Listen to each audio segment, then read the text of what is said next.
Thanks for joining me, Madam Horror, for your bedtime scary stories. If you have a story you would like read on this channel, send it to me at madamhorror1@gmail.com. Hit the like and subscribe buttons, and we'll dive deeper into the unknown. So last night, my friend contacted me as he needed a ride home from work, and I was the only one available to do so. Initially, his dad was going to give him a ride, but he had an unexpected work emergency come up, so I was his last shot before asking a coworker. We live in Minnesota, so being it was already 9:30 p.m. when he called me, it was dark outside at that point. Now, when I say that we live in Minnesota, I don't mean like way up north in the absolute middle of nowhere, but we live about halfway between St. Cloud and Minneapolis. The drive to pick him up was pretty uneventful, as I took County Road 10 from where I live to pick him up. Anyone who lives in Minnesota knows that this road is basically a highway for rural, smallish towns. I picked him up from the gas station he works at and started the trip to bring him home. Now, my friend, I'll just refer to him as Jay, so as not to include any direct names, lives out in one of the townships in Minnesota. This means that for the most part, there are mostly either large pastures, as there are lots of farms in these areas, or woods, not much in between. This also means that Jay's house is, for the most part, in the middle of nowhere, and so the back roads you need to take to get there. This also means that Jay's house is, for the most part, in the middle of nowhere, and so are the back roads you need to take to get there. These back roads mean that there's just enough space on the road for 2 cars and a bit more road on each side for rumble strips, to wake anyone who may fall asleep at the wheel before either a bunch of gravel or grass that lead to a ditch, and then finally woods or aforementioned pastures. I had my high beams on, as there are lots of deer and other wildlife out this time of year, so I wanted to see them before it's too late and they total my car. About halfway into the drive, I saw the outline of something in the middle of the road. I assumed this to be a deer, so I slowed down in order to avoid hitting it. Upon coming closer to the figure, however, I saw that it began to resemble a coyote more. This wasn't surprising to me, though, as there are lots of those in Minnesota. They're like rats. That's how many of them there are. As we came closer to the figure, I got a really uncomfortable feeling as the coyote was refusing to move out of the middle of the road. Another reason that I felt uncomfortable was that while it did look like a coyote, it was just sort of off looking. Now, I know how coyotes look.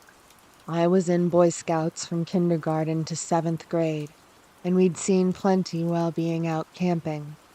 But this one, its front and hind legs were about 1.5 sizes too long. Its torso was also oversized, and its neck was too long. To top this all off, it was also overly bony and looked like it hadn't eaten in weeks. This was very concerning, as there are plenty of small game that coyotes can feed on in this area. Already, I wanted to be out of this place just by the way the thing looked, and the fact that it didn't take off immediately upon the car getting close to it. I really didn't feel like dealing with a rabid coyote. Now, to get to the thing that unsettled me the most. As I drove slightly off the road to go around the thing, I swear the thing looked straight at both of us. I know I wasn't the only one who felt this, as Jay spoke up. Kinda looks like it's staring at us, and gave a slight uneasy chuckle. Now, when I say that it looked at us, I don't mean looked at the car, It seemed to lock eye contact with us. Even more unsettling is that its eyes weren't yellow like a typical coyote's, but were green and looked extremely bloodshot. After getting around it, I took off as fast as I could and finished bringing Jay home. He, of course, joked around and said things like, "Ooh, maybe it was a skinwalker." The thing is, though, this isn't the only time I've had an experience like this, as I've had another situation when I was driving home from Alexandria around 11 p.m., to which I just shrugged off as probably being a rabid coyote. But after last night, I'm 99% positive that thing was not just a rabid coyote. I know, I'm probably just letting my imagination get the best of me. But the fact that I've had something incredibly similar to this happen in the past makes me think that maybe it's not just a coincidence.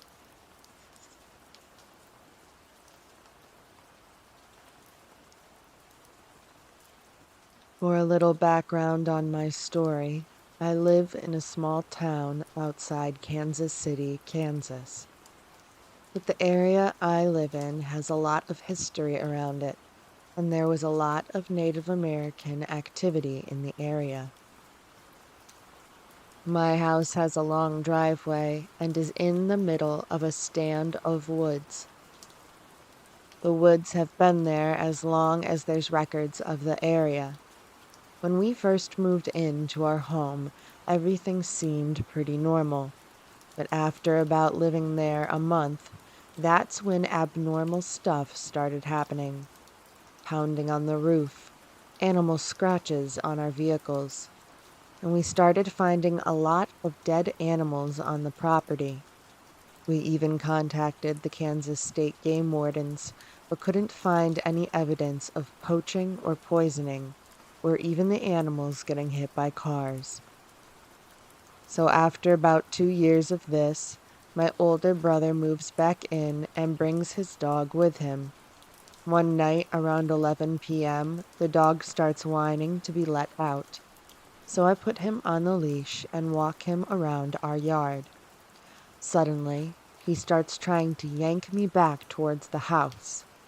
Then this uneasy feeling washes over me, and I notice that something smells like rotting catfish guts mixed with doe estrus.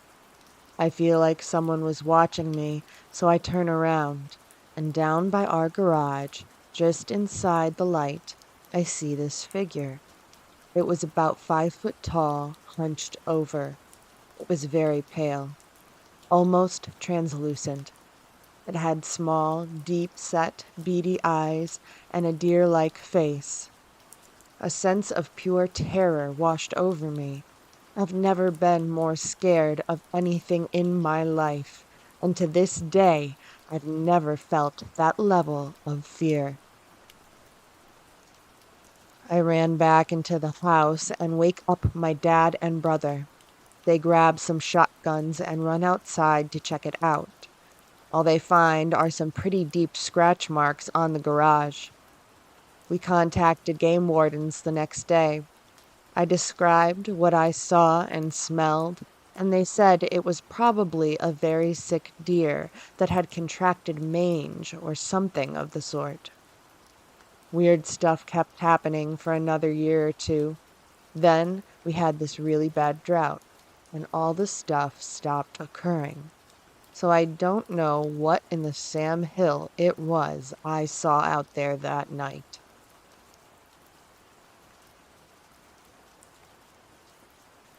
I'm not being followed by anything other than my memories of that moment. That moment that felt like an eternity to me was certainly only a few seconds, but they were the most haunting seconds of my life. Old dream with titanic mountains jutting out aggressively, all of which are blanketed in dense forests. I love my hometown. Everything's within walking distance. Friends, the bar, the lake. It's all great nearby. So we often hit the town together, no need to drive anywhere or anything. Last night, we decided to have a little bonfire on this little ridge off the side of the lake, which really doesn't provide too much surface area for a bonfire. For this reason, the 10 of us were huddled around a dimly lit campfire instead, guitars being played, fine alcohols being drank, and good times being had by all. As the night draws on, I've charged myself with keeping the bulk of the fire going. Nobody else is really too apt at any sort of camping or otherwise outdoorsy activities in my group. Up until this point, all was very normal, other than my close friend acting a little off.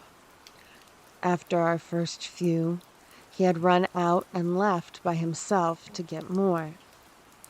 The ridge was out of sight of the road due to the dense forest path that we had used to get to and from it, so he goes and cuts through it alone. When he gets back, he's acting like he's had 100 beers. Looks like he wasn't used to his legs. Strangely enough, he had a full case of beer with him, so I assumed he hadn't drank any more. He also wasn't gone for very long at all. Honestly, we drink together often, me and him. I know what he's like drunk, and this was particularly unusual. So he's trying to talk to people, but he just can't say real words. It was as if he was trying to perform all of the accents of normal English speech, but didn't really actually understand any words or syntax. Kind of like those videos that are meant to elucidate on what English might sound like to non-English speakers. As I mentioned before, the fire wasn't providing much in terms of light, so when we'd head off to grab some firewood, I'd usually jerry-rig my cell phone flashlight into my belt, keep the area in front of me well lit, as not to fall for fear of losing teeth. We do this a few times, and some of the others begin to lose a little motivation to collect wood. So I take matters into my own hands for the last run of the evening. This brush was completely uncultivated, super thick, very dark. The only discernible paths were about shoulder width and obstructed by the old fallen tree here and there. So I'm yanking at trees, trying to feel for anything dry. Even my phone light was falling behind waist-level foliage. I really didn't have too much lighting. Once I got a handful or so, I figured it'd be good enough for the last burn, so I get the idea to head back. But just as I get this thought, my phone falls straight to the ground. So, of course, it had to land face down, blocking the flash, preventing me from finding it right away. Regardless, I didn't look for it immediately. For some reason, I decided to let the darkness sink in. Never had I been in such a dark environment that I was unable to see my hand right in front of my face. Even the brightest moonbeams couldn't breach the canopy above. However, as I focused on my surroundings, I quickly realized I was referencing my frame using a subtle glow. It was yellowish, but twisted into a green color the more I concentrated. I was immediately very startled by its lack of movement, yet dully curious. I hesitantly paced inward, carelessly leaving my phone on the ground. As I approached, the glows split distinctly into two yellow-green bulbs that were locked to each other, their eyes. My vision is really bad, especially with lighting, so from a distance, my eyes will merge sources of light together. For instance, I can't see stars. This caused my curiosity to go nuts. What kind of fat raccoon is trying to stalk me through these bushes? Something was hitting me, though. I was terrified. I bore a fear so intense that my stomach began to churn. My curiosity has always outweighed my fears, and this situation was no different. Something was hitting me, though. I was terrified. I bore a fear so intense that my stomach began to churn. My curiosity has always outweighed my fears, and this situation was no different. It watched me as I watched it. I began to know what it was. It began to know me. There was a very strange bond in that moment that chilled me to the core. I've never had a connection to this living thing, but its eyes were pumping fear into my body. The worst mistake I'd ever make is to follow. Nervously, I yelled loud enough to attempt to startle whatever it may have been engaging in this chilling stare down against me at only about 7 or 8 foot distance. Its absolutely motionless reaction to my yelp began to chip away at my sanity. Was I staring at 2 elaborately placed lights in the middle of the woods? No, it couldn't be. They had to be eyes, and this battle cry didn't even make the thing flinch. Because of that, part of me rationalized that it could not possibly be any animal. It's probably some kind of prank, or a marker for some kind of ecology job. So I pressed towards it again, walking as if I knew for sure that this could all be logically explained. As I closed the gap, my vision began to hone in on these lights, plainly defined ovals, resplendent with the brightest darkness I've ever felt. And they were just out of my range of clear vision. The lights, which were waist level before, rose up. They rose as eyes would on a bear standing onto its hind legs, instantly reducing me to a quivering mess. Odd thing is, bears don't have antlers. I have never heard of a moose with piercing eyes that can stand on its hind legs either. As soon as it began to straighten up, I was already getting out of there. I just ran. Luckily, I managed to kick my phone out of the dirt and hurriedly picked it up. The flashlight was still going, making it really easy to spot once I perturbed it. Rolling through the woods, illuminating phone now in hand, I made it back to my campfire completely out of breath.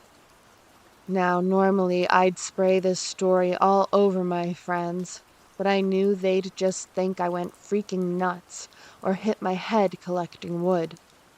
Also, considering I didn't have a bundle of sticks anymore, my shortness of breath was probably a little unjustified. I sat down and noticed that my friend from before was still being very strange, but it seemed like with every passing minute, he was adapting more to the conversation and was steadily attempting to contribute more and more.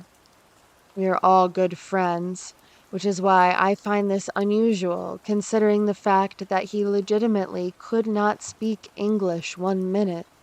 Then, within 15, he's practically back to normal. Still, something was off. He was the last to leave the campfire. Even after the other guys had petered out, he just stayed and stared at the ashes. After most of us had gotten home, he calls me. An entire minute of silence. The whole time I'm shouting at him to tell me where he is, and that if he's too drunk to get home, I'll go and find him. Disturbingly, he just hangs up. After a cigarette and another half a beer, he calls me again. This time he's trying to talk, but like before, he just can't pronounce any words. He never did touch that case of beer he brought, by the way, just sat next to it during the whole fire. So I tell him to stop being an idiot and to tell me where he is. He hangs up again, leaving me to figure he's just drunk, emotional, and that maybe I was a bit too harsh on him. Honestly, though, I was just so shaken up, I needed to confide in somebody about what I had just seen. But he was incapacitated, and it frustrated me. After that, I went to bed because I figured he was just strangely drunk. It was insanely weird to me, but I had a few drinks too, so I wasn't really having any of this crap, and figured I'd try to get some sleep. When I woke up this morning, I had a text message from his roommate asking me why he saw him crawl out from underneath his car and drive away this morning. I haven't seen him since, and his roommate said he thought he never made it home because he didn't come in. So, what is wrong with my friend? I'm hoping he comes back because if he doesn't, I believe that my buddy has just gotten his skin and car hijacked by a skinwalker.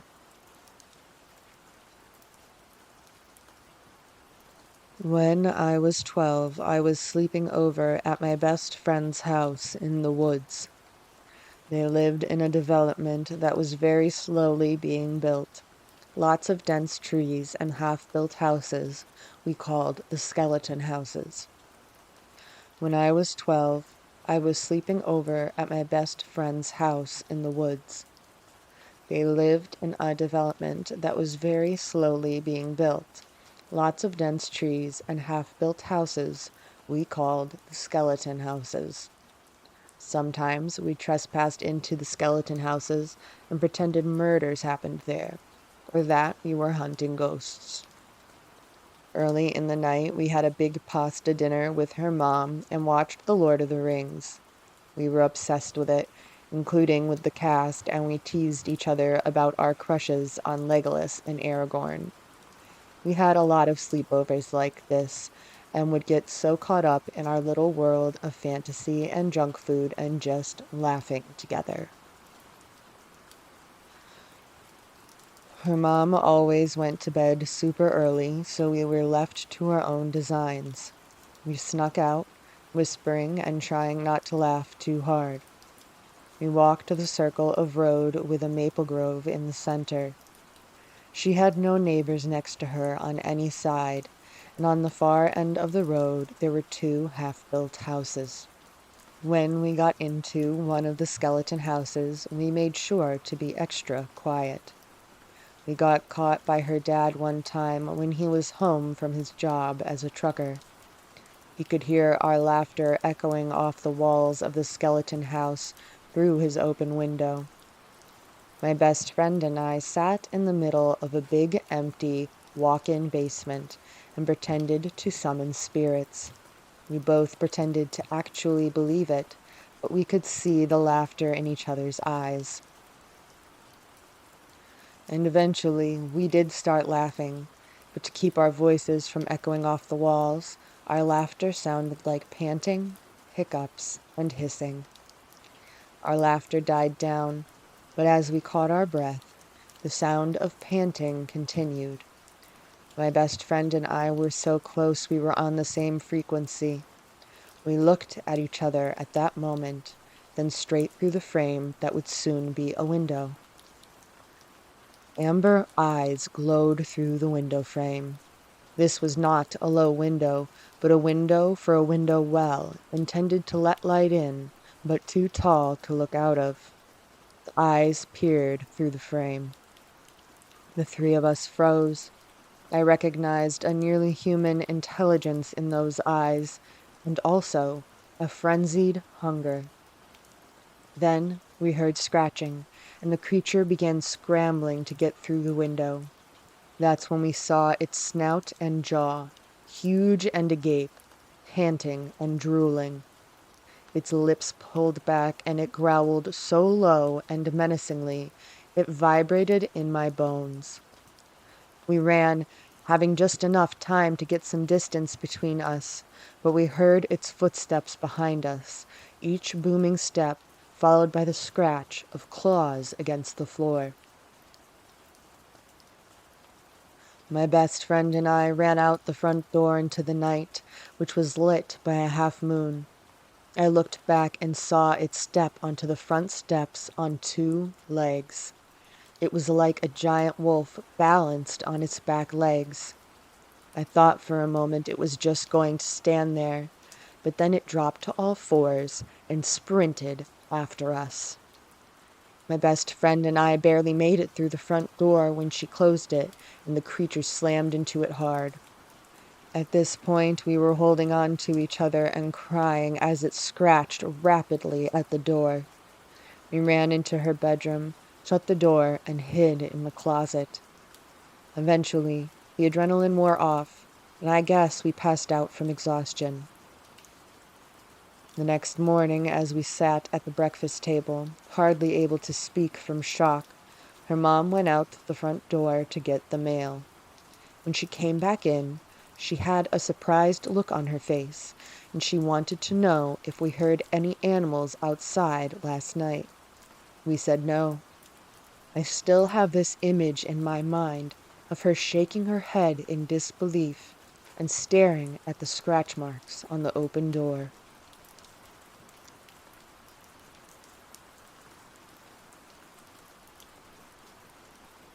It's been over 6 years since this happened, but I still wake up in a cold sweat every now and then.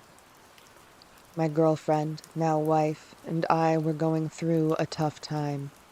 Her father just died, and I had lost about 2 weeks of planning. We found a good time and spot. In that 2-week period, I managed to get my license back, so that was good. For this story, I won't give my girlfriend's real name for privacy reasons, so her name will be Elizabeth. We packed all the essentials we would need for a week out in the woods.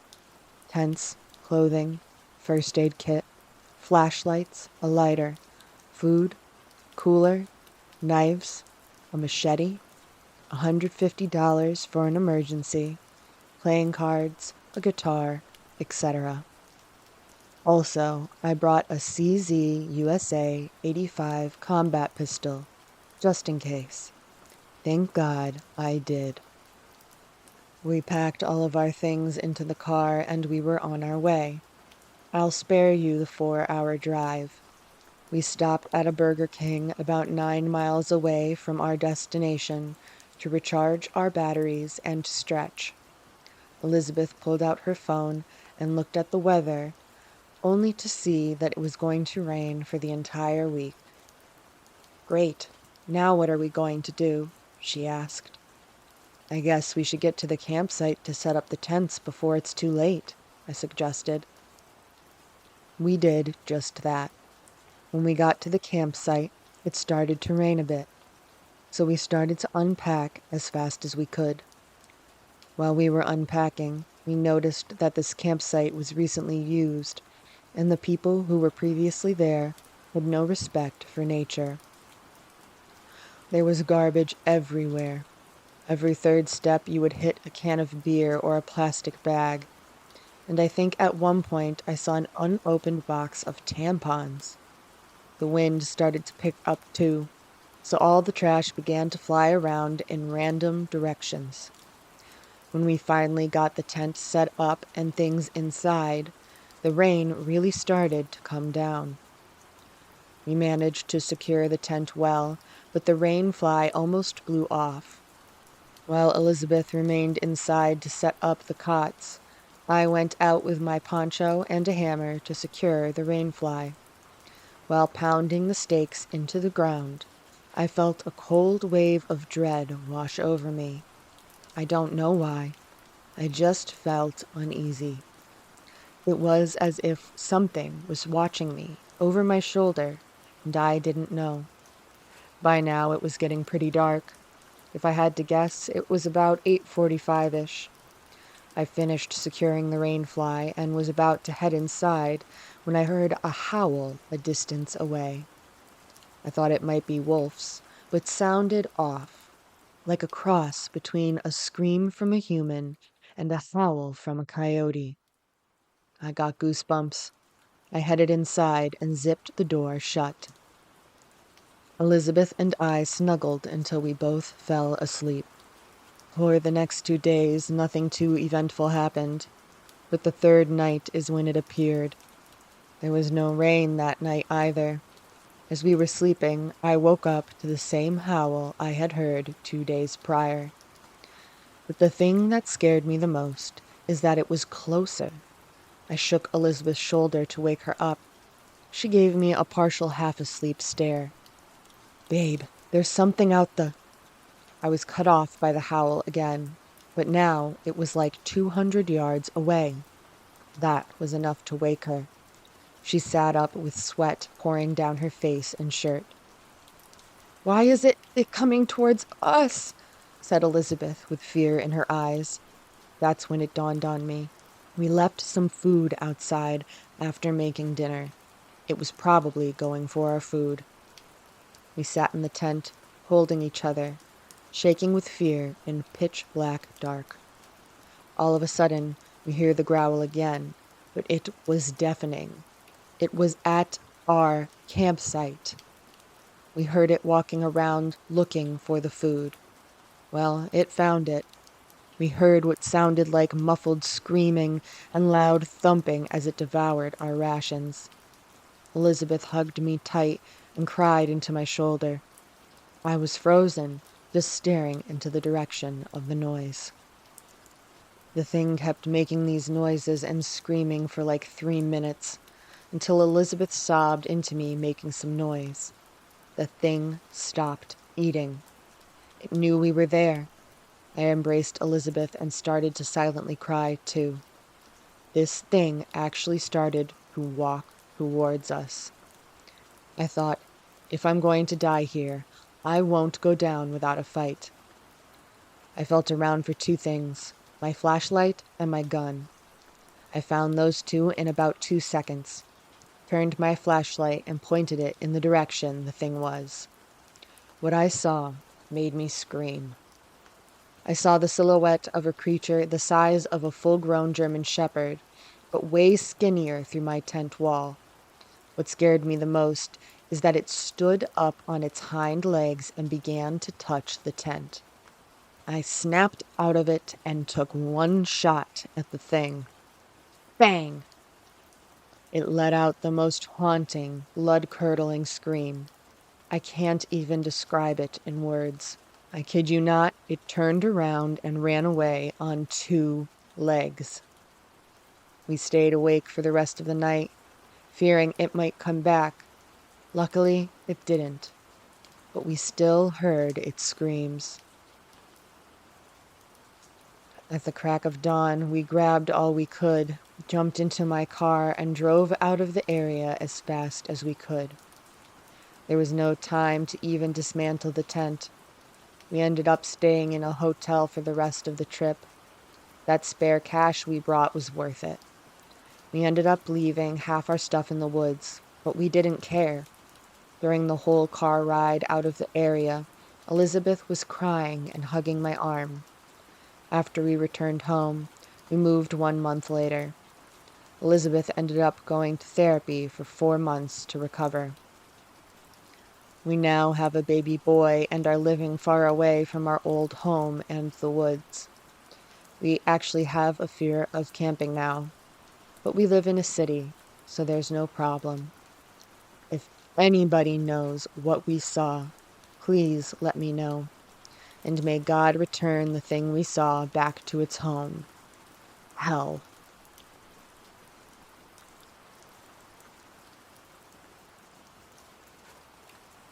I was a foster kid growing up in a small, rural community. I bounced around to half a dozen homes, but ended up staying with one family from middle school until I aged out of the system. Even now, we keep in contact, and they have been a huge support in my life. My room was in the basement of my foster parents' house, not because I was like Harry Potter and shunned down there. They had a bed set up for me in their son's room, who was close to my age, but I really like my privacy down in the musty guest room. One of the perks of my room being down there was that I could sneak out of the steps that led to the big metal doors. I'd push them up and open and sneak out to meet up with my buddies. We mostly hung out in the woods because even if we weren't being sneaky teenagers and drinking or smoking, it was the only place to hang out locally. Sometimes my buddies would bring their girlfriends, and they'd bring their friends, and we'd drink beer around a fire at a camping spot that me and my buddies cleared out. But most of the time we were hanging out sober and doing things like clearing out wood to make that spot. One summer, we were so bored, we all got shovels and just dug a hole in the woods. I know, it sounds stupid, but we were bored teenage boys with so much pent-up energy, we had to get it out some way that wasn't destructive. So, the summer we dug the hole, we went camping one night. Our camp spot was out of sight of the hole, but easily within walking distance, even at night if you had a flashlight. We were just hanging out, and we'd bring our guitars and jam. It got late, and we were putting out the fire and going to sleep when we heard a roar in the distance. But it wasn't just a roar. It had this high-pitched whine at the end, like whatever kind of animal it was hurt. We all froze. Then we heard whimpering like a canine, maybe a coyote, we thought. But my friend, I'll call him Jay, said, "That sounds bigger than a coyote." Well, we all go together to investigate, realizing that an animal probably fell into the hole we were digging. We get to the hole, which was probably about 6 feet deep and 6 feet wide. I shined my flashlight in. The biggest dog I have ever seen was at the bottom. It looked up at us with big eyes that were kinda human-like. It rose onto its back legs, and we could see its front paw was injured. What really freaked us out was that this wolf-like creature's shoulders were like a human's, and its paws didn't stick out in front when it reared back, like a dog's would, but its arms came out the sides like human shoulders. In fact, it looked like it belonged on 2 legs, not 4. We all watched it silently for a moment, and then the creature began to growl and bared its giant white teeth. We ran the hell out of there and even left our stuff at the campsite. We stayed away from the campsite for a few weeks. Then one day, Jay and I went back to see if our tents were destroyed by the elements. We went in the day, thinking that the creature, if it was still stuck in the hole, would have been dead by now. That made me feel horrible. Also, what the hell was it? It was terrifying. The hole was empty when we got there. The creature had definitely been tall enough to crawl out, just its front paw was injured. Over the next few weeks, we all chipped in to refill the hole. We didn't want any other animals, terrifying or otherwise, to fall in the hole. I don't think we ever went camping at that spot again.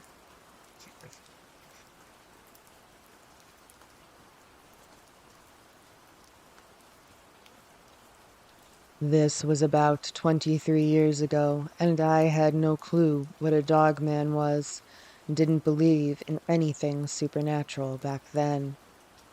I was hunting wild hogs in one of the southernmost areas of the Great Dismal Swamp.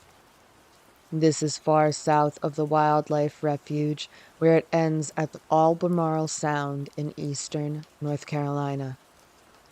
I was back there about 2 hours looking for signs of hogs.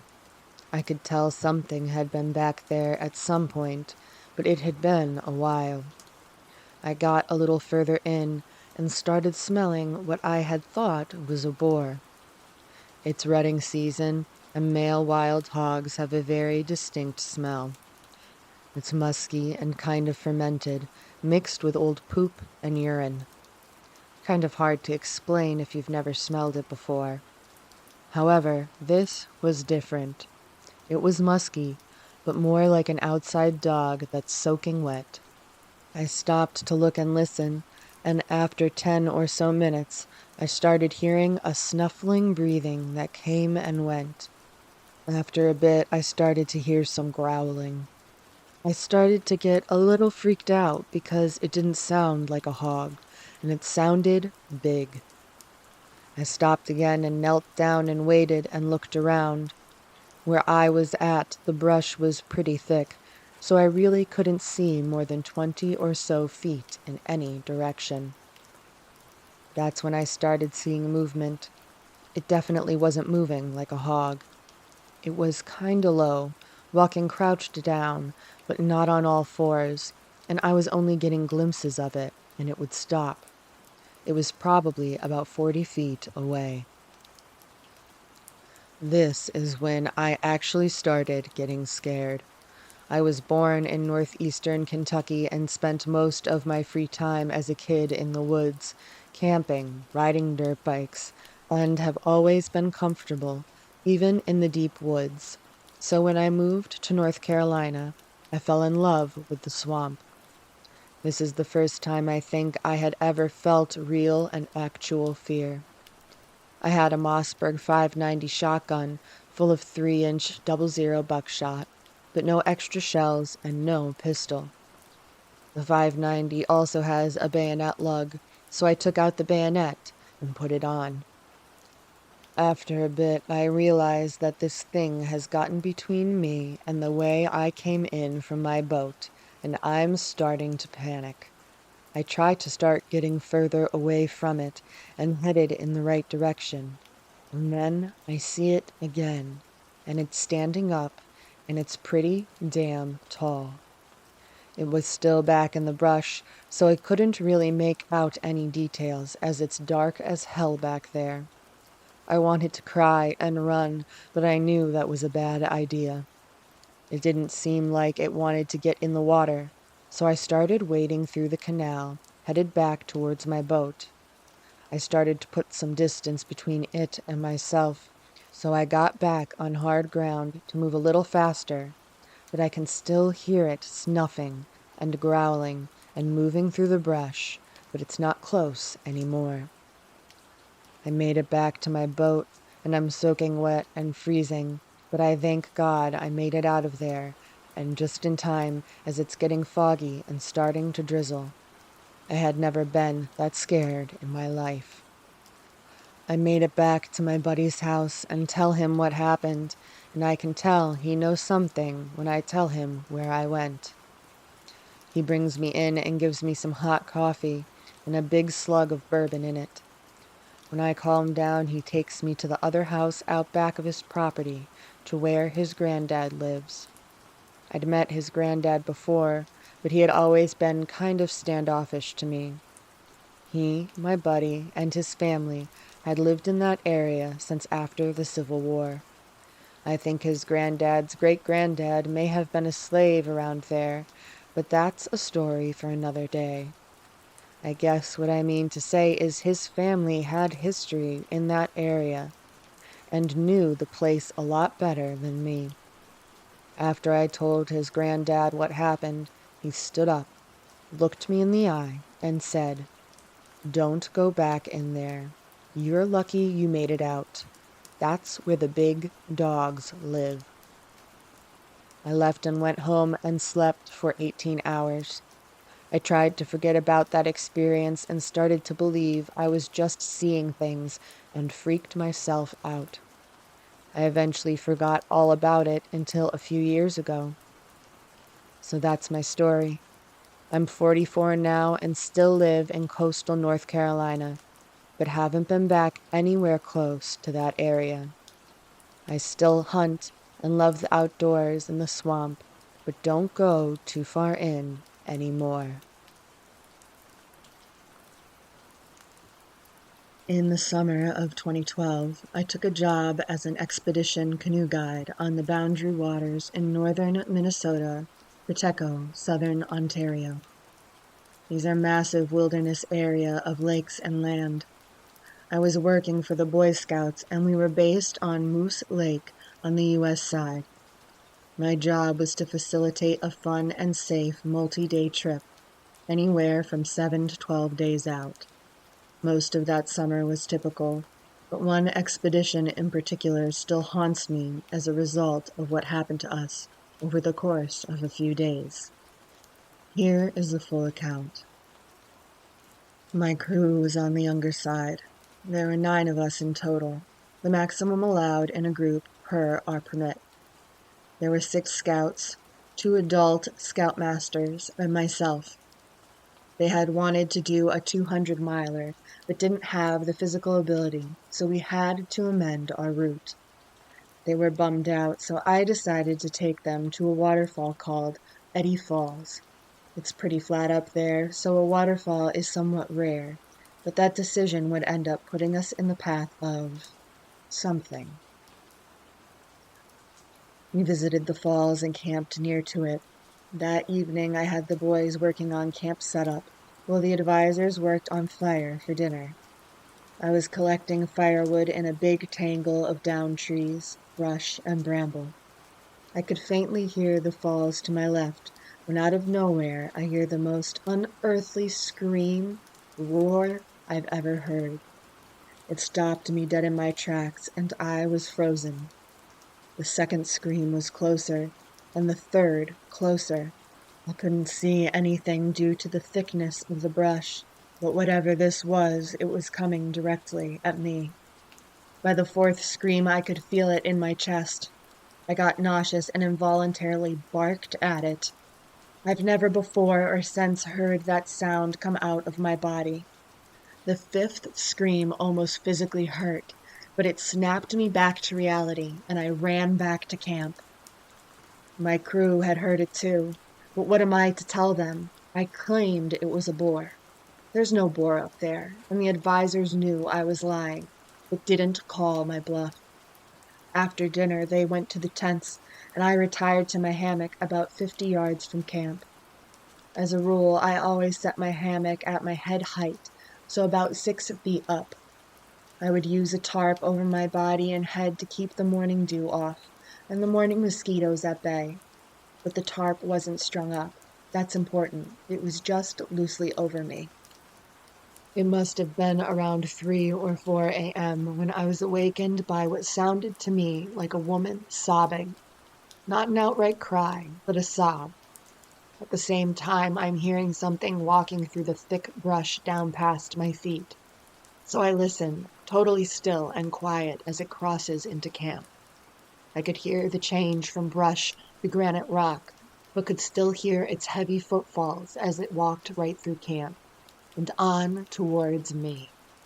At this point, the tarp is still over my head, so I can't see a thing, and I don't know what to do.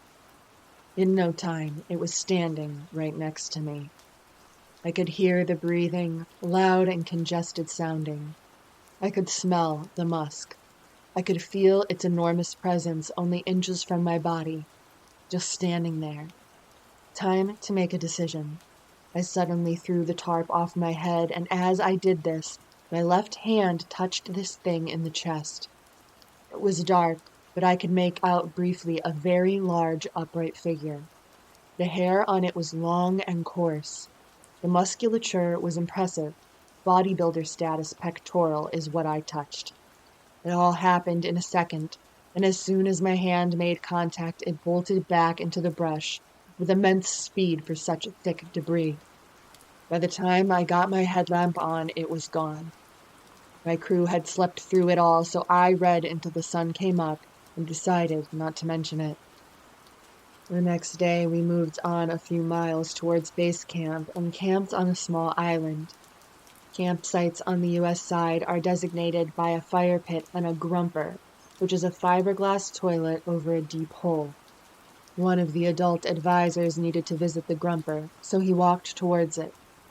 About 2 minutes later, we heard him yelling, and he came running back to camp, still pulling his pants up, and said he had just seen a gorilla run right in front of him. I asked if maybe it was a bear, and he said absolutely not, that he'd hunted for bear for years, and it was not no bear. It was a monkey, and it was about 9 feet tall. At this height estimate, I'm imagining being back in my hammock. If I touched the chest and I was 6 feet off the ground, that puts the head close to 9 feet up. Was it stalking us? Was there more than one? The boys are now scared. Time to mitigate. I suggest a night paddle. No one's sleeping anymore anyway, so we pack back up and set out around 8 p.m. and paddled the headland for several miles. My plan was to get back on Moose Lake and camp very near to base, so we could be the first crew off water the following day. Moose Lake is connected to Newfound Lake by a small pinch and a channel of water that's not very deep or wide. There's dark woods on both sides. We were right in the middle of the pinch when a rock the size of a basketball came flying out of the woods on the right side and narrowly missed the bow of the canoe I was steering. There's no cliff there. This thing was forcefully thrown at us from the tree line. At this, we paddled like hell. We paddled to the center of Moose Lake, tied all 3 canoes together, and we sat out there all night. With the sunrise, we paddled to base camp and ended our expedition. They did not want to talk about what happened, and I was okay with that. They left for Oklahoma the next day. After they left, I went to work a shift in the canoe yard helping crews offload. My buddy Justin got back that day from a trip in the same area we had been in, Bear Loop, and as I was helping him put a boat on the rack, I noticed he had a distant look, almost 1,000-yard stare. I asked how his trip went, and he said it was all good until they hit Knife Lake/Newfound Lake. He said they were being messed with for 2 nights on Knife, and then had a rock thrown at them in the Newfound Pinch. Sure enough, for a solid 2 weeks after that, crews kept coming back from that area with very similar stories. Sure enough, for a solid 2 weeks after, that crew kept coming back from that area with very similar stories. Sure enough, for a solid 2 weeks after that, crews kept coming back from that area with very similar stories.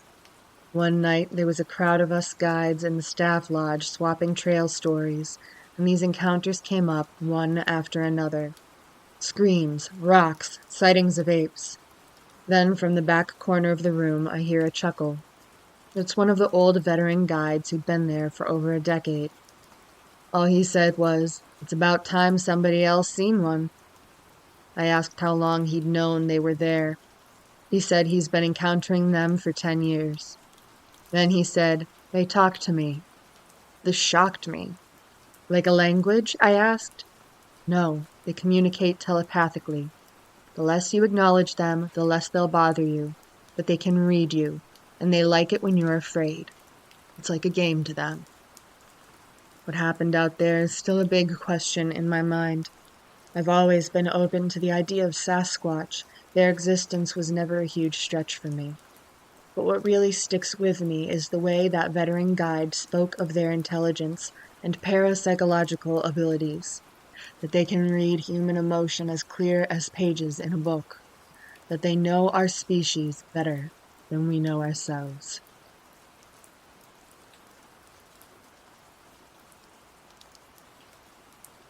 This happened when I was about 2 years old, so around 1977. My grandma's cabin was out in the Cascade foothills in eastern Washington state, near the town of Twisp.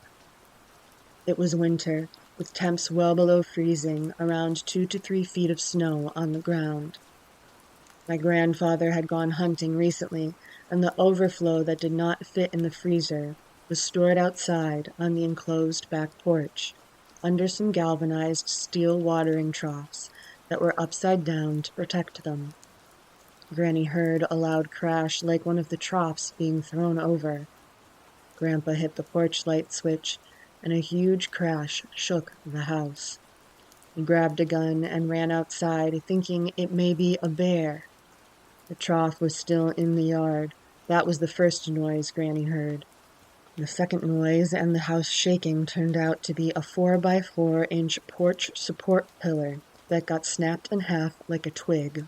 Whatever it was ran straight through it. There were bare human-shaped footprints 18 inches long leading away into the dark.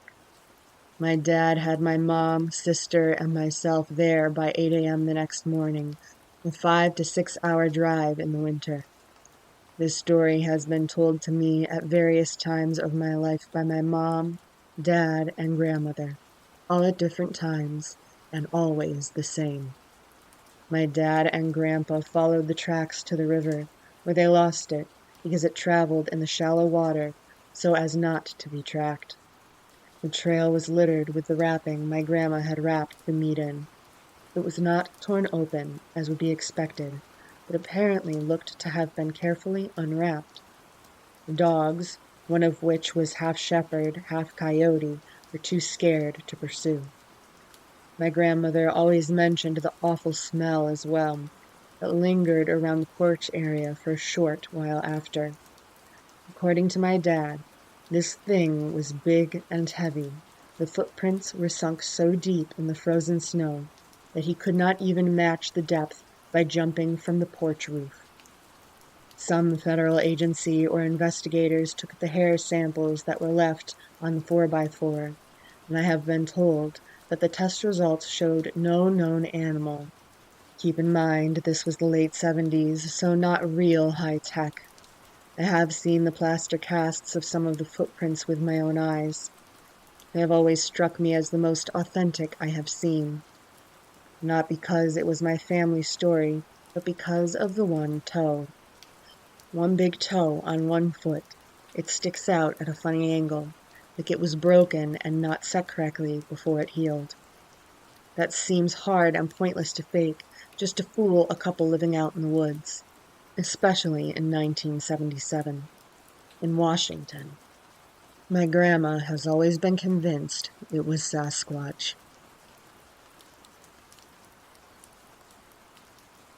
I live in the Pacific Northwest on 82 acres, and it's pretty rural. My property backs up into thousands of acres of privately owned timberland.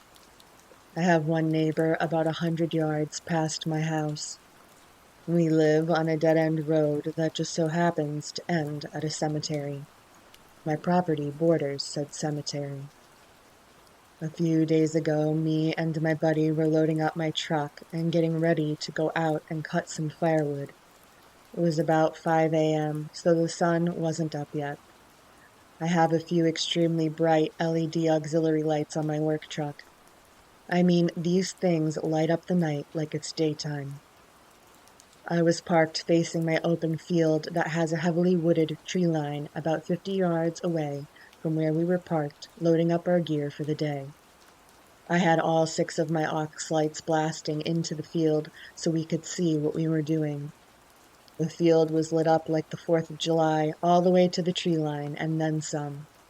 Directly across from my field, across the one-way dead-end road, is my neighbor's house. He's about 100 yards away from my field up on a little bit of hill. He has a perfectly clear view of my field and tree line. My buddy who was with me walked off to the side of my truck to pop a piss and get rid of some coffee. I was walking toward my shop to grab more gear, and I hear this weird screeching, howling sound. At first, I thought my buddy was dragging something across the metal flatbed of my truck. I turned around to ask him what the heck he was doing, and he's staring directly into the field towards the tree line. I look where he's staring, and I see something dark colored hauling ass into the tree line. At first, I thought it was a black bear, pretty common around here. Then I realized it's walking on 2 feet, with arms swinging by its side, taking huge strides. As quickly as it appeared, it disappeared. I'm in work mode, so I continue to head towards the shop to grab my chainsaw, not really registering what I'd just seen. All of a sudden, my neighbor's truck comes tearing out of his driveway. I'm thinking, darn, Jade is in a big hurry to get to work this morning. He comes flying into where my truck's parked and bails out of his truck and says, "Did you see and hear that?" Before I could respond, my buddy says, "Dude, what the heck was that?" My buddy looks scared. It all finally registers in my brain, and I say, "What was that foul scream? And what the heck was that thing running into the woods?" Neighbor Jade says, "That was a Bigfoot, dude. No way it was a bear. I watched it well into the tree line, and it stayed on 2 feet running like a human man."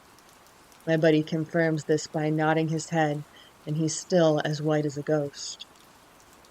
Around 5 a.m., I have heard the same howl, yell on several occasions, witnessed by other people as well. Sometimes I can hear what sounds like big sticks hitting something.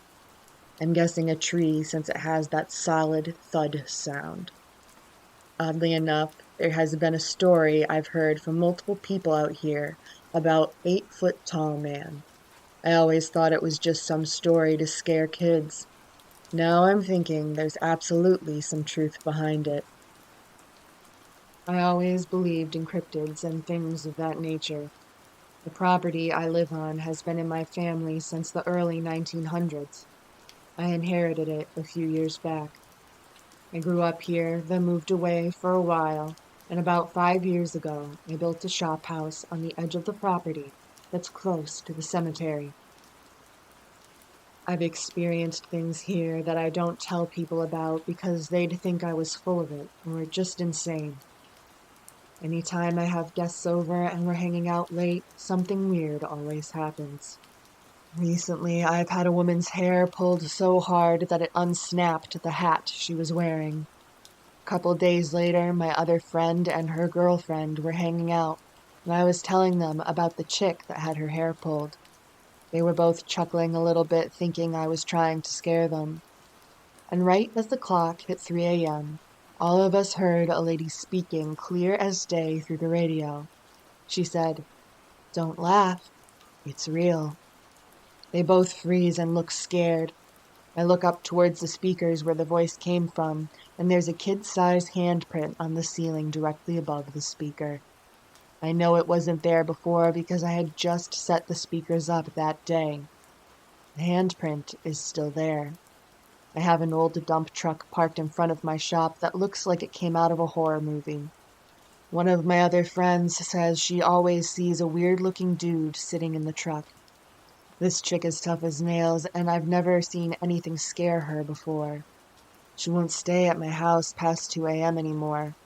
These are just a few experiences that others have had at my house. I've personally experienced way more that I can't explain. So yeah, I'm 100% a firm believer in Bigfoot now. People can think this is just a story, but I don't care what anyone says.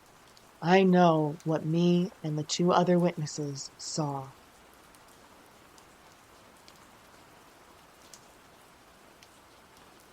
I live in northern Wyoming. No, we don't ride horses wherever we are going, even though I have seen people do it. But I'm getting off topic. My mom and her boyfriend at the time were dating, and they've been together for a while, so it felt right to consider him family. So they were talking about going to the cabin, or just bring the trailer up and camp. I preferred either because there was so much to do, specifically having an imagination of a child. They decided to go to the cabin, and I proceeded to ask if I could bring a friend. They fell in and said yes to it, and thank goodness they did. Who else would have believed what we saw? We picked my friend up. His name is going to be Greg for privacy reasons. We started our way up the mountains. Greg and I were talking on what to do up there and having fun for an entire weekend. As we got there, it was around noon. My mom made sandwiches for lunch and kicked us out for the rest of the day. As we were trying to find something to do, we proceeded to grab sticks and pretend we were in some Call of Duty. As it started to get colder and the sun was about to set, I showed Greg where the treehouse was.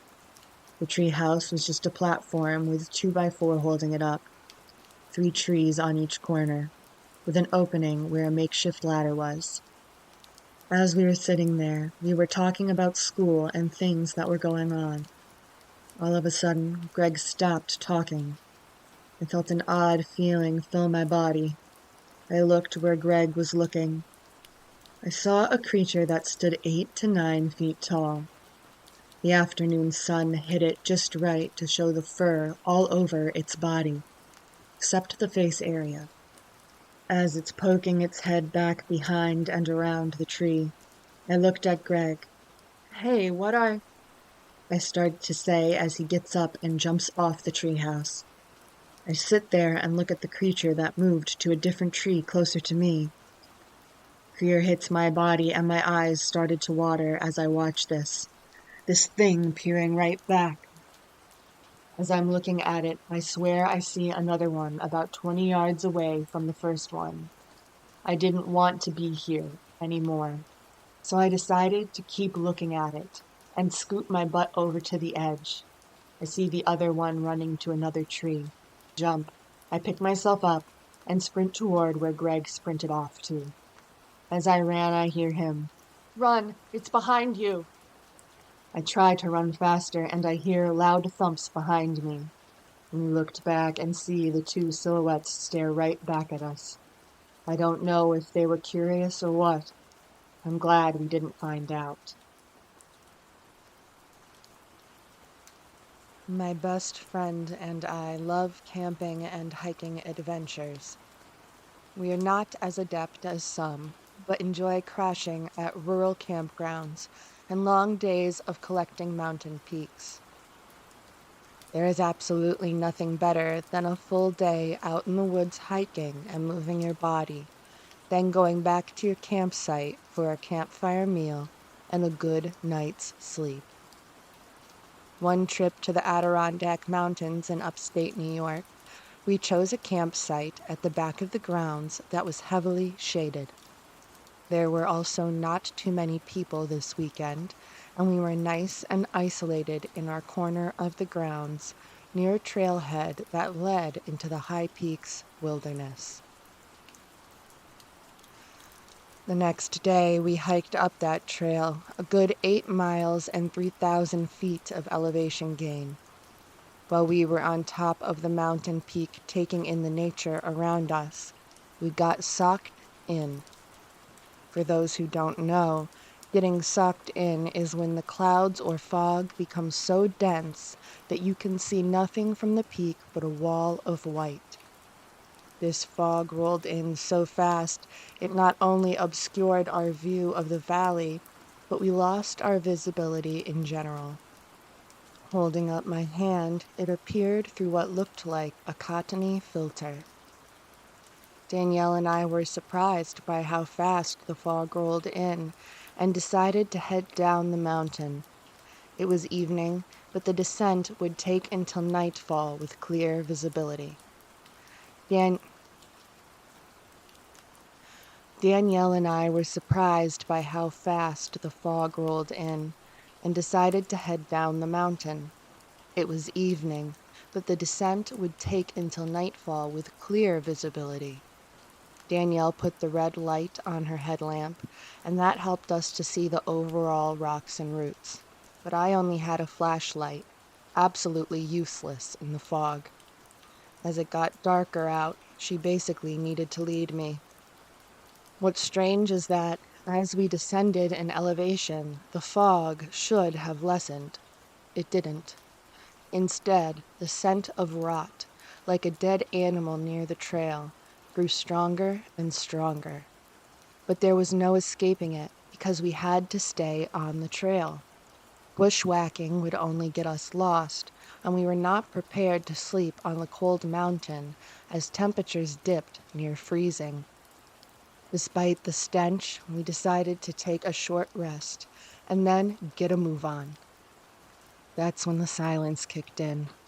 The heaviness that comes deep in nature, but also when there's something amiss. Danielle suddenly said, "What's that?" This girl has no sense of urgency, but she was scared.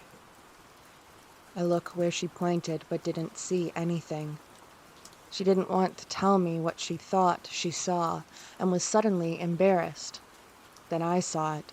2 red eyes glowing through the fog, just about level with the brush. We took off running down the mountain. Now we were so freaked and the fog was so overwhelming, we could see nothing. We hung on to trees as gravity pulled us downhill. Behind us came this deep creaking, like when an old tree sways in the wind. I glanced back. The eyes rose to the height of about 8 or 9 feet, and long arms and antlers stirred the fog as it moved through the trees. We scrambled down the mountain, the creature moving through the fog along the trail, closing in on us. Danielle stumbled on a rock and thought quickly. She picked it up and threw it right at the creature's glowing red eye. Its howl was otherworldly, hollow and angry.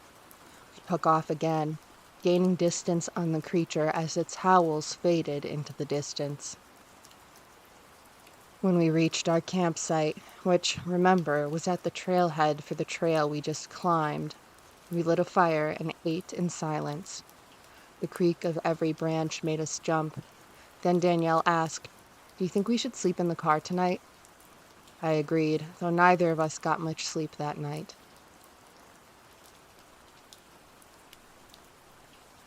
I used to not believe that there was unknown stuff in the woods. I thought maybe Bigfoot, maybe, could be real, but I severely doubted it.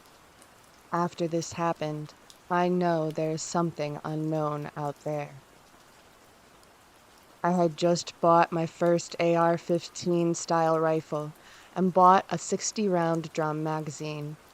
Reading up on the drum, I read they were amazing and rarely had any issues at all.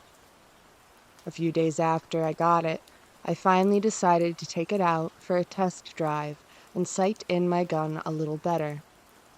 Here's where everything went to hell. Kentucky is super wooded. 3/4 of the land I live on was just thick woods. There was a main path for driving our gator and a few small paths our cows had made in the woods. I decided to walk along our creek that had a small path half cleared out by our cows. At the end of the path is a big field our cows graze in, and where I sight in guns when the cows aren't there. As soon as I crossed the fence to go to the field, I instantly felt like I was being watched, closely. I brushed it off because I've walked back there 1,000 times before and never been bothered by anything. So I keep walking and ignore the feeling of being watched, but at the same time, I'm aware of the feeling. I know I feel like I'm being watched, but I wasn't giving it any noticeable attention. The walk to the field along the creek is a very short walk, maybe 2 minutes at a slow pace. About halfway there, the feeling got so intense I couldn't ignore it anymore. The drum magazine I had with me was unloaded, so I stopped and started loading it. The exact moment I started putting rounds in the drum, I smelled something dead, like it had been dead for a while and rotting in the sun. I started looking around, and right behind me was what was left of a possum. It was torn to pieces. It was almost like it was placed there for me to find. The only thing was, it looked like it had been dead for maybe a day at most, and what I was smelling seemed like it was far more decomposed. I decided to keep going. I had never had any problems back there before, so I assumed my brain was just being paranoid. Just as I was near the end of the creek, at the edge of the woods, I heard a splash in the water. Me being on edge, immediately turned towards the noise, gun ready but no round in the chamber. walking down the creek away from me was something I will never forget. At least 8 feet tall, probably taller, very skinny. Imagine a grown man that weighs 120 pounds. Now stretch him out to be 8 feet tall, but his body width stays the same. Very long arms, and it walked on 2 legs. Skin stretched tightly across its body. It also had a weird walk, almost like a waddle, but taking large steps. It was also a light brown color, almost like the color of a deer. Now I know why I felt like I was being watched. Magazine loaded, bolt ready to send around in the chamber. Remember what I said about the magazine being extremely reliable? I pressed the bolt release on the gun and chamber around just in case this monstrous thing decides to attack. The round gets stuck somehow and doesn't even budge out of the magazine. Gun jammed on the first round. The thing books it out of there without running or making a noise. It happened about late May last year. As for what the creature was, me and a friend who knows more about this stuff than I do have decided that it could have been a Wendigo. The reason we think Wendigo is because everything I described matched them near perfectly. I had read that they are incredibly thin and tall, have a stench of death that follows them everywhere, very fast, can be several colors, light brown included, and that they sometimes violently kill other animals to scare humans. The only thing that we couldn't come up with is its behavior. Why am I still alive? Wendigos are supposed to be incredibly aggressive. Aside from watching me, it did nothing. This being said, I've never had another encounter with it. I have gone to the same field, taking the same path, expecting to be watched, and have not gotten that feeling of being watched as strongly as that day. Something was out there, and you can't convince me otherwise.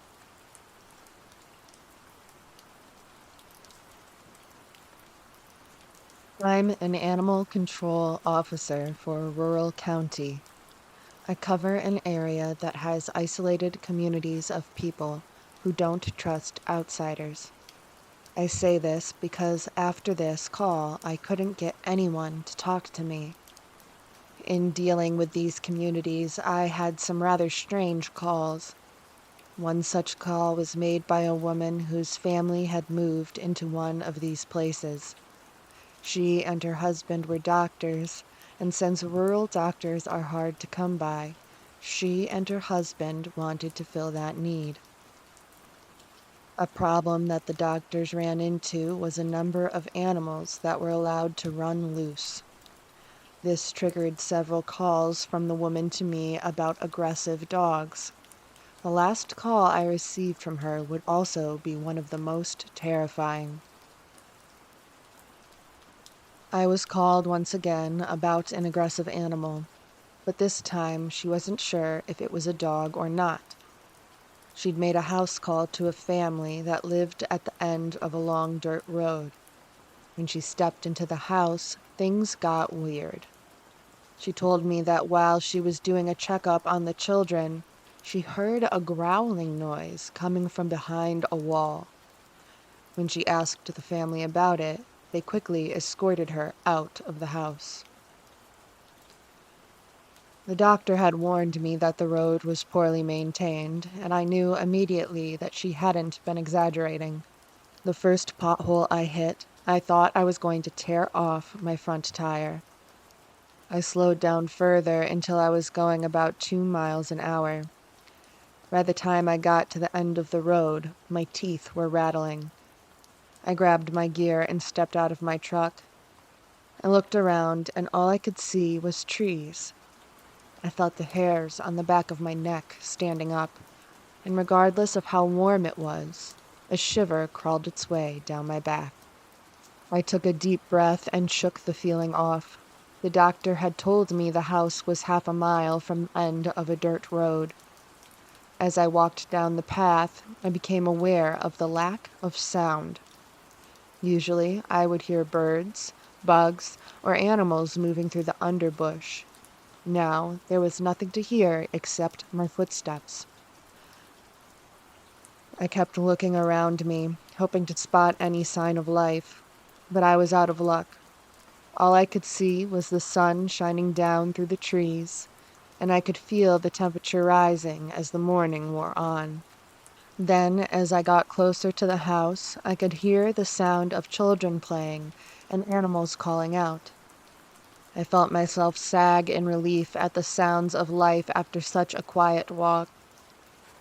The relief didn't last long, though, because as I pushed through the trees into a clearing, I saw that there was no one there. I froze and looked around. I could see paddocks and an old barn that looked like it was about to fall. Away off from that, I saw the house in question. It was dilapidated, much like the barn. But now I was starting to wonder if I'd been sent on a wild goose chase. This looked nothing like what the doctor had described. "This is animal control. Is there anyone home?" I called out as I moved further into the clearing. The silence was my only answer. I moved closer to the paddock and I jumped back with a small cry. Laying in the paddock was a freshly dead cow. But not just any cow. It had 3 massive claw marks down its side. On top of that, its eyes were bulging out along with its tongue. The cow looked as if it had been choked and clawed to pieces. Now, I don't know about you, but I can't think of anyone strong enough to choke out a cow. I reached the rotting front porch and stopped before climbing the stairs. The front door was hanging on by one hinge, and the windows were broken. It looked like no one had been here in many years. "Hello, this is animal control. Is anyone home?" I called out another time. Of course, I didn't get an answer, and I was about to call off the search. Before I could turn around, I heard the sound again, and it sounded like it was getting closer. Poured out my flashlight and shone the light through the open doorway. All I could see was debris from the forest, and a thick layer of dust on the floor. I stepped closer to the door, and the porch let out an alarming creak. I froze, but the door held. By now, I was calling myself an idiot for not leaving already. The cry came again, so I forced myself to step through the door. Inside, it looked like the family had simply disappeared. Everything was still in its place.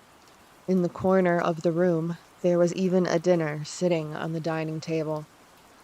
All that I could hear was my increasing heart rate and the air moving in and out of my lungs. This quiet didn't sound natural to me, and my uneasiness was growing. I decided that now would be a good time to pull out my gun.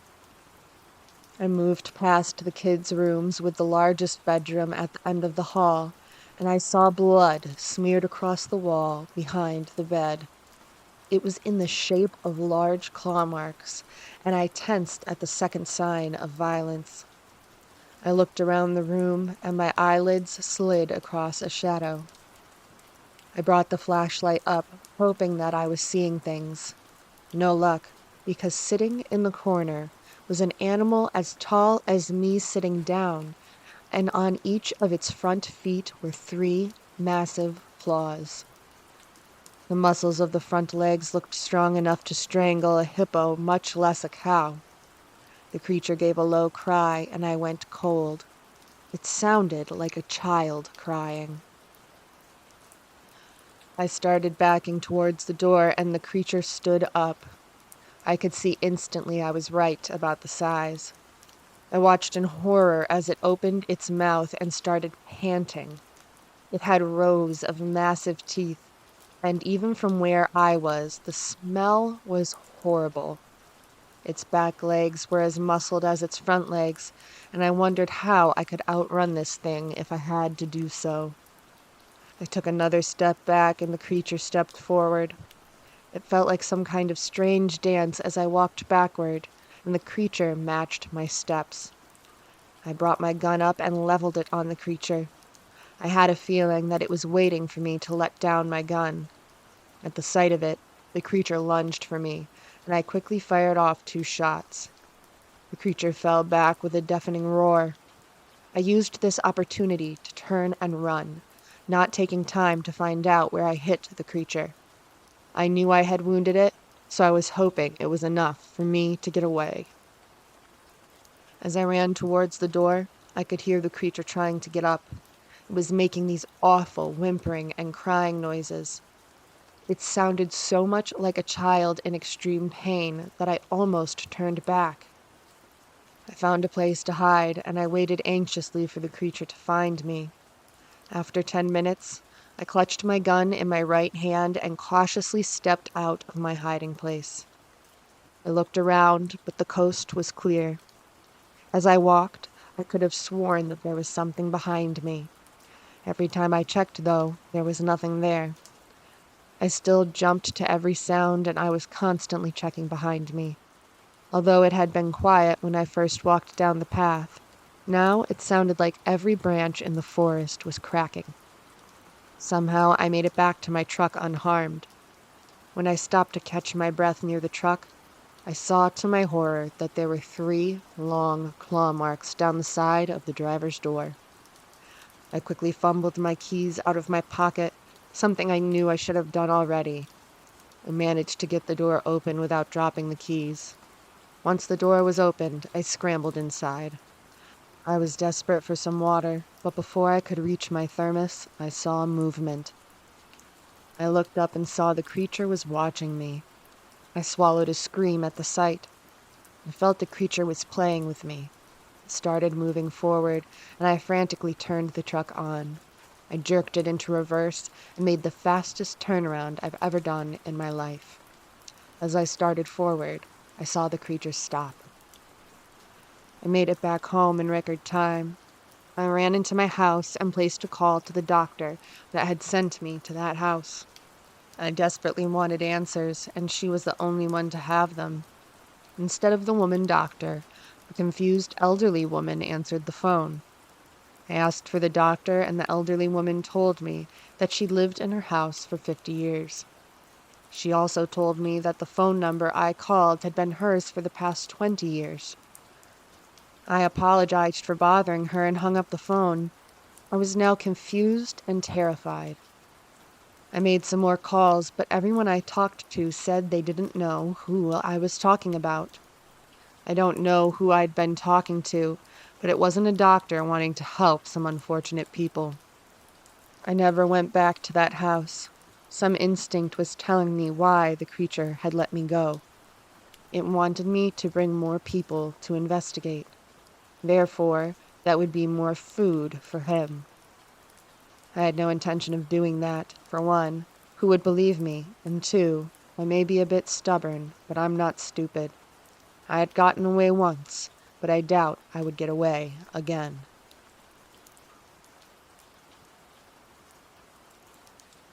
So, like 4 years ago, a step-cousin of mine and some of his stupid friends started a wildfire in a small forest. We always thought it was horrible, and we could see the burnt stumps from the highway when we went to pick up my mom from the school she works at. I am sure the forest fire is what made this thing come out of hiding. That year, a wave of unalivings burst on the town where her tiny school is located. I don't know if it can be related to the thing I saw and heard, but I am pretty sure that if you were being stalked by that creature, not many people would want to keep going. So now the actual encounters. It was late at night. I was in my room, the last one on the 2nd floor of my house, watching YouTube videos. Because of the pandemic, the car flow on the highway in front of my house had dropped massively, so it was weirdly silent. Suddenly, I heard crunching on the leaves on the ground. It usually wouldn't scare me because we have cats and they love leaves. But then I sadly realized the crunches were slow footsteps and they were getting closer and closer to my bedroom. Then I felt the stench. It was like that one time we forgot a piece of meat in one of our cabinets. I am paralyzed. I have rhinitis, so my sense of smell is stronger than that of a normal human. The stench is making me gag, and then I hear it. 3 knocks on my window. 3 knocks made by some hard object. They were soft enough to be as if someone hit their nail against a huge glass window of a balcony that my dad never finished. It could not have been a stick or a branch because my dad cut most of the branches next to my window earlier that day. I just laid there silently, trying to take a glimpse of it through the mirror that is in front of the window, but the curtains won't let me. After a few minutes, I could hear the crunches get away. The day after, I went to our laundry room. That's a space with no walls behind the back of my house, and my room as a roof. I could not shake the feeling that something was watching me. Then I heard my mom calling me from the trees near the neighbor's house. I was certain my mom was inside the house, so I picked up the clothes basket and ran inside. It's been a few months and I still feel weird while remembering this, especially while writing it, since stories say that when you say their name and spread their tails, it's like inviting them in. I am scared.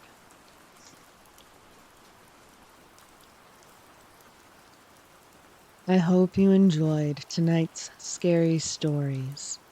If you did, remember to hit the like and subscribe buttons. If you have a story that you would like read on this channel, please send it to me at madamhorror1@gmail.com. Join me next time for more tales of the unknown.